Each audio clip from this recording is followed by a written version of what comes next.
जी हाँ बच्चों, आज की इस वीडियो में क्लास 8 सोशल साइंस यानी कि कक्षा 8 सामाजिक विज्ञान के लिए जो आपका मॉडल क्वेश्चन पेपर है, इसका कंप्लीट सॉल्यूशन हम इस वीडियो में देखेंगे। तो बच्चों, अगर आप भी आरबीएससी बोर्ड के स्टूडेंट हो और क्लास 8 सोशल साइंस की एग्जाम की तैयारी कर रहे हो, तो इस वीडियो में हम कक्षा 8 सामाजिक विज्ञान का जो आपका पेपर होने वाला है, इसके लिए आपका मॉडल क्वेश्चन पेपर नमूना प्रश्न पत्र सॉल्व करेंगे, जो राजस्थान राज्य शिक्षक अनुसंधान एवं प्रशिक्षण परिषद उदयपुर द्वारा 2025 बोर्ड परीक्षा के लिए जारी किया गया है। तो बच्चों, अगर आप इस क्वेश्चन पेपर को समझ लोगे तो आपको आइडिया हो जाएगा कि जो बोर्ड एग्जाम में आपको क्वेश्चन पेपर दिया जाता है किस प्रकार का दिया जाता है। साथ ही में बच्चों, ये मॉडल पेपर है, यानी कि जिस प्रकार का पैटर्न इस पेपर का है, सेम उसी प्रकार का आपका मेन क्वेश्चन पेपर का पैटर्न भी रहेगा। क्वेश्चंस अलग अलग होंगे लेकिन पेपर पैटर्न सेम ही रहने वाला है। साथ ही में बच्चों, इस मॉडल पेपर से आपको जो इंपॉर्टेंट क्वेश्चन है वह भी मिल जाएंगे। देखिए बच्चों, अगर अभी तक आपने बोर्ड एग्जाम नहीं दिया है क्लास 8 के लिए, तो मैं आपको बता दूं कि बोर्ड एग्जाम में बच्चों जो आपका क्वेश्चन पेपर होता है उसी में आपको आंसर्स भी लिखने होते हैं। तो ये जो आपका रहने वाला है, इसी में आपकी क्वेश्चंस दिए हैं और इसी में आपको आंसर्स लिखने हैं। तो इस मॉडल पेपर से आपको कॉपी किस प्रकार से कंप्लीट करनी है वह भी समझ आ जाएगा। चलिए बच्चों, बिना देर करते हुए कक्षा 8 सामाजिक विज्ञान सोशल साइंस के लिए आपके मॉडल के क्वेश्चन पेपर का सॉल्यूशन हम करते हैं। और ये हिंदी और इंग्लिश दोनों वर्जन में है, तो आप किसी भी माध्यम के स्टूडेंट हो इस मॉडल क्वेश्चन पेपर को समझ सकते हो। बच्चों, टाइमिंग जो आपको दी जाएगी 2.5 घंटे की रहेगी और पूर्णांक आपका 80 नंबर का रहने वाला है। सबसे पहले बच्चों, आपको ऑब्जेक्टिव टाइप के क्वेश्चन यानी कि वस्तुनिष्ठ टाइप के प्रश्न पूछे जाएंगे। प्रश्न क्रमांक 1 से लेकर के तो 8 तक। पहले नंबर की क्वेश्चन में हमें दिया है, नीचे दिए गए विकल्पों में सही विकल्प चुनें।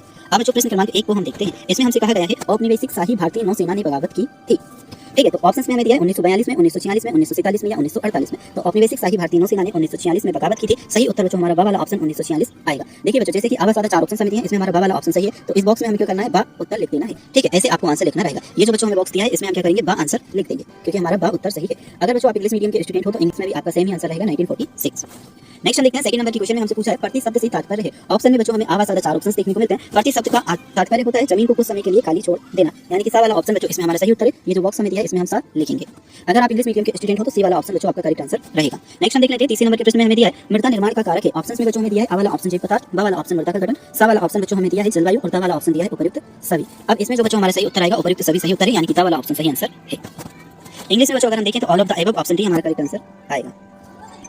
अब यहाँ पर हमें क्वेश्चन नंबर 4 दिया है, इसमें हमसे पूछा गया है, ओके तो बच्चों जो आपका क्वेश्चन नंबर 4 है, इसमें हमें दिया है एक देश का जनसंख्या पिरामिड आधार पर चुना है, क्योंकि ऑप्शंस में देखिए आवा सारा 4 ऑप्शंस दिए हैं, सही हमारा उत्तर रहेगा। तो आ वाला जो हमारा ऑप्शन है, जन्म दर व मृत्यु दर दोनों ज्यादा है, ये हमारा सही उत्तर आएगा। ठीक है, तो क्वेश्चन नंबर 4 में आ वाला ऑप्शन सही उत्तर है। अगर आप इंग्लिश मीडियम के स्टूडेंट हो तो both birth and death rate are high, A वाला ऑप्शन सही कीजिएगा। नेक्स्ट हम देखते हैं, क्वेश्चन नंबर 5 में हमें दिया है, आदिवासी समुदाय आजीविका के लिए निर्भर थे। ऑप्शंस में हमें दिया है जंगल पर, शिकार पर, आवा दोनों पर, उपयुक्त में से कोई नहीं। तो बच्चों ऑप्शंस में 4 ऑप्शन दिए हैं, लेकिन देखिए इसमें जंगल पर तो निर्भर थे ही, लेकिन साथ साथ में हो सकता है कि बच्चों इसमें शिकार पर भी आए, तो आपका सा वाला ऑप्शन भी सही हो सकता है, या फिर बच्चों आ वाला ऑप्शन आपका जंगल पर ठीक हो सकता है।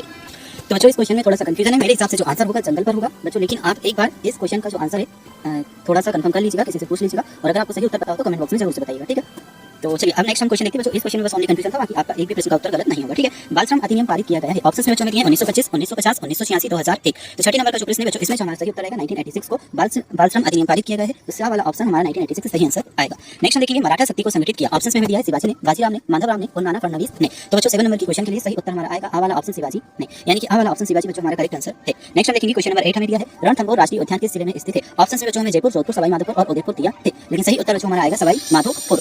तो इस क्वेश्चन में हमारा करेक्ट आंसर आ जाएगा सवाई माधोपुर, सा वाला ऑप्शन सवाई माधोपुर हमारा सही उत्तर आएगा। चलिए इस क्वेश्चन के बाद में हम देखते हैं, जो हमारे अतिलघु टाइप के प्रश्न दिए हैं इन्हें हम सॉल्व करेंगे। तो वेरी शॉर्ट आंसर टाइप के क्वेश्चन हमें यहाँ पर देखने को मिलेंगे। कोष्टक में दिए गए शब्दों में से उचित शब्द का चयन कर रिक्त स्थान की पूर्ति हमें करनी है। और बच्चों जो ऑप्शन से वे भी हमें यहाँ पर दिए गए हैं, जिन्हें हम शॉर्ट करके लिख सकते हैं। जनसंख्या परिवर्तन, मृदा अनुच्छेद 17 और जन्म दर। पहले वाला बच्चों जो हमें क्वेश्चन दिया है, पृथ्वी के पृष्ठ पर दानेदार कणों के आवरण की पतली परत मृदा कहलाती है, तो पहले ऑप्शन में हमारा मृदा सही उत्तर आएगा। नेक्स्ट जो हमें दिया है, प्रति 1000 व्यक्तियों पर जीवित जन्मों की संख्या, इसमें हमारी जन्म दर कहलाती है, जन्म दर सही उत्तर रहेगा। नेक्स्ट हमारे संविधान के अनुच्छेद 17 के अनुसार छुआछूत का उन्मूलन किया जा चुका है, इसमें हमारा अनुच्छेद 17 आएगा। नेक्स्ट हमारा दावा वाला क्वेश्चन, निश्चित अवधि में जनसंख्या में आए बदलाव को जनसंख्या परिवर्तन कहते हैं, तो बच्चों इस वाले प्रश्न में हमारा जनसंख्या परिवर्तन सही उत्तर रहेगा। ठीक है, तो ये जो आपको फिल इन द ब्लैंक्स दिए, पहले वाले में बच्चों मैं आपको बता दूं कि आपका आ जाएगा the thin layer of granny substance covering, तो इसमें पहले वाले में बच्चों हमारा सोइल आएगा। सेकंड जो हमें दिया था, नंबर ऑफ लिव बर्थ पर 100 पर 1000 पर्सन इज कोल्ड, इसमें आपका आ जाएगा बर्थ रेट सेकंड में। तीसरा जो हमें दिया है, अकॉर्डिंग टू आर्टिकल, इसमें हमारा आर्टिकल 17 आ जाएगा। और फोर्थ जो हमें दिया है, the change in population over the specific period of time is cold, इसमें पॉपुलेशन चेंज हमारा आएगा। अब जो यहाँ पर हमें मैच द कॉलम्स यानी कि जोड़ी दी है, चलिए इसे हम मैच करेंगे। स्तंभ आ को स्तंभ 5 से मिलान करना है। राष्ट्र की सबसे बड़े संसाधन जो है, तो लोग जो है मानव संसाधन जो है सबसे बड़े संसाधन है, यानी कि बच्चों बी वाले ऑप्शन से मैच करेंगे। वन अधिकार मान्यता, ये हमारा बच्चों 2006 रहेगा। नेक्स्ट है महत्वपूर्ण नवीकरणीय संसाधन, इसमें बच्चों हमारा आ जाएगा जल। नेक्स्ट हमारा जनजाति, तो भील क्या है, एक जनजाति है।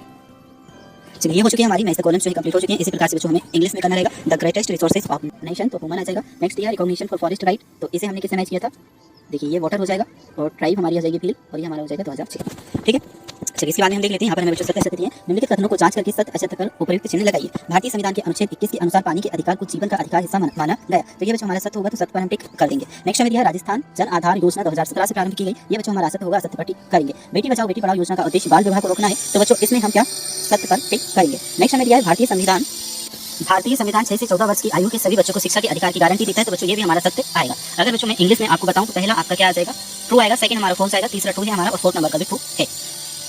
ओके, तो ट्रू फॉल्स के बाद में क्वेश्चन नंबर 12 हमारा आ जाता है, कंपनी ने अपनी आमदनी बढ़ाने के लिए क्या क्या उपाय किए। आंसर में हमारा आ जाएगा, ईस्ट इंडिया कंपनी ने अपनी आमदनी बढ़ाने के लिए जमींदारी प्रथा लागू की, व्यापार पर एकाधिकार किया, भारतीय उद्योगों को नष्ट कर ब्रिटिश वस्तुओं का आयात बढ़ाया, नील व नकदी फसलों की खेती को बढ़ावा दिया और कर व शुल्क बढ़ाए। चलिए बच्चों, इसके बाद में हम देख लेते हैं लघु टाइप के प्रश्न, शॉर्ट आंसर टाइप के क्वेश्चन। तो क्वेश्चन नंबर 13 हमें दिया है, इसमें हमसे कहा गया है प्लासी के युद्ध पर टिप्पणी लिखिए। अब यहाँ पर पहला जो बच्चों हमारा क्वेश्चन है, इसका आंसर हमारा रहेगा, प्लासी का युद्ध 23 जून 1757 को लड़ा गया था। यह युद्ध बंगाल के नवाब सिराजुद्दौला और ब्रिटिश ईस्ट इंडिया कंपनी के बीच हुआ था। इस युद्ध में ब्रिटिश ईस्ट इंडिया कंपनी की जीत हुई थी और यह युद्ध भारतीय इतिहास का एक महत्वपूर्ण घटना है। इसके बाद में हम चलते हैं, तो बच्चों क्वेश्चन नंबर 14 हमें देखने को मिलेगा, वर्नाकुलर शब्द को परिभाषित कीजिए। इसके आंसर में हम लिखेंगे, वर्नाकुलर शब्द आमतौर पर मानक भाषा के अलग किसी स्थानीय भाषा या बोली के लिए इस्तेमाल किया जाता है। भारत जैसे औपनिवेशिक देशों में अंग्रेज रोजमर्रा इस्तेमाल की स्थानीय भाषा और साम्राज्यवादी शासकों की भाषा अंग्रेजी के बीच में फर्क को चिन्हित करने के लिए इस शब्द का इस्तेमाल करते हैं। अब बच्चों इसके बाद में नेक्स्ट हमारा क्वेश्चन आ जाता है, भारत के प्रसिद्ध 4 समाज सुधारकों के नाम लिखे जिन्होंने महिलाओं की स्थिति में सुधार के प्रयास किए। जिसके आंसर में हम लिखेंगे, भारत के 4 प्रसिद्ध समाज सुधारक जिनके प्रयासों से महिलाओं की स्थिति में सुधार हुआ वे हैं महात्मा ज्योतिबा फुले, सावित्रीबाई फुले, ईश्वर चंद्र विद्यासागर और न्यायमूर्ति महादेव गोविंद रानड़े। अब यहाँ पर हमारा नेक्स्ट क्वेश्चन आ जाता है, मृदा निम्नीकरण से आप क्या समझते हैं, मृदा संरक्षण के लिए क्या क्या उपाय करेंगे। ठीक है, तो मृदा निम्नीकरण का मतलब है मिट्टी की उपजाऊ शक्ति कम होना। मृदा संरक्षण के लिए उपाय किए जा सकते हैं क्या क्या, पेड़ लगाना और वनों की रक्षा करना, अतिचारण पर रोक लगाना, बाढ़ नियंत्रण करना और भूमि उद्धार करना। अब हमारा नेक्स्ट क्वेश्चन है, क्वेश्चन नंबर 16 प्रश्न क्रमांक 16, नवीकरणीय संसाधन से आप क्या समझते हैं, उदाहरण सहित बताइए। तो इसके उत्तर में हम करेंगे, नवीकरणीय संसाधन वे संसाधन होते हैं जिन्हें प्राकृतिक रूप से फिर से भरा जा सकता है, इन्हें उपभोग के बाद भी खत्म नहीं किया जा सकता। नवीकरणीय संसाधन के कुछ उदाहरण ये हैं, सूर्य की रोशनी, हवा, जार की लहरें और पानी। अब यहाँ पर हम देखते हैं प्रश्न क्रमांक 17, राजस्थान के मानचित्र में निम्न में से कोई 4 स्थानों को दर्शाइए। ऑप्शन में हमें दिया है बीकानेर, जैसलमेर, कोटा, बांसवाड़ा और हनुमानगढ़। तो इस प्रश्न को बच्चों वीडियो के लास्ट में हम देख लेंगे, आप देख लीजिएगा। इसके नीचे जो हमें प्रश्न दिया है इसे हम देखते हैं, उद्योग का अर्थ बताते हुए विनिर्माण को समझाइए। तो उद्योग का अर्थ है वस्तुओं और सेवाओं का उत्पादन। विनिर्माण उद्योग का हिस्सा है जिसमें कच्चे माल को तैयार माल में बदला जाता है, जैसे कपास से कपड़ा या लोहे के औजार बनाना। अब हम देखेंगे नेक्स्ट में क्वेश्चन दिया, सुनहरा रेशा के रूप में किसे जाना जाता है तथा इस फसल को उगाने की आवश्यक मौसमी परिस्थितियों को समझाइए। आंसर में हमारा होगा, जूट को सुनहरा रेशा कहा जाता है। इसे जलोढ़ मिट्टी में उगाया जाता है जहां अच्छी जल निकासी हो। जूट की खेती के लिए 25 डिग्री सेल्सियस से 35 डिग्री सेल्सियस के बीच तापमान और 150 से 200 सेंटीमीटर वार्षिक वर्षा आवश्यक होती है। मुख्य रूप से यह पश्चिम बंगाल, बिहार, ओडिशा, असम जैसे क्षेत्रों में उगाया जाता है। ये बच्चों हमारा आंसर है, यहाँ से आपको अच्छे से जो आंसर है इसे नोट कर लेना है। अब हम देख लेते हैं अगला क्वेश्चन, समानता के अधिकार की व्याख्या कीजिए। तो इस प्रश्न के उत्तर में हमारा आ जाएगा क्वेश्चन नंबर 20 का, समानता का अधिकार भारतीय संविधान का एक मौलिक अधिकार है। यह अधिकार सभी नागरिकों को कानून के समक्ष समानता का हक देता है। इसके तहत किसी भी व्यक्ति के साथ धर्म, जाति, लिंग, वंश, जन्म स्थान या किसी और आधार पर भेदभाव नहीं किया जा सकता है। तो यहाँ हमारे 20वें नंबर के प्रश्न का आंसर रहेगा। चलिए अगला क्वेश्चन हम देखेंगे, यहाँ पर हमसे पूछा है भारतीय संविधान में धर्मनिरपेक्षता को किस प्रकार समझाया गया है। ठीक है, ये हमारा प्रश्न क्रमांक 21। तो इस प्रश्न के उत्तर में हमारा आ जाएगा, भारतीय संविधान में धर्मनिरपेक्षता का मतलब है कि राज्य का कोई धर्म नहीं है और न ही किसी खास धर्म का समर्थन किया जाता है। संविधान के मुताबिक सभी धर्मों का समान रूप से सम्मान किया जाना चाहिए और धर्म के आधार पर किसी तरह का भेदभाव नहीं किया जा सकता।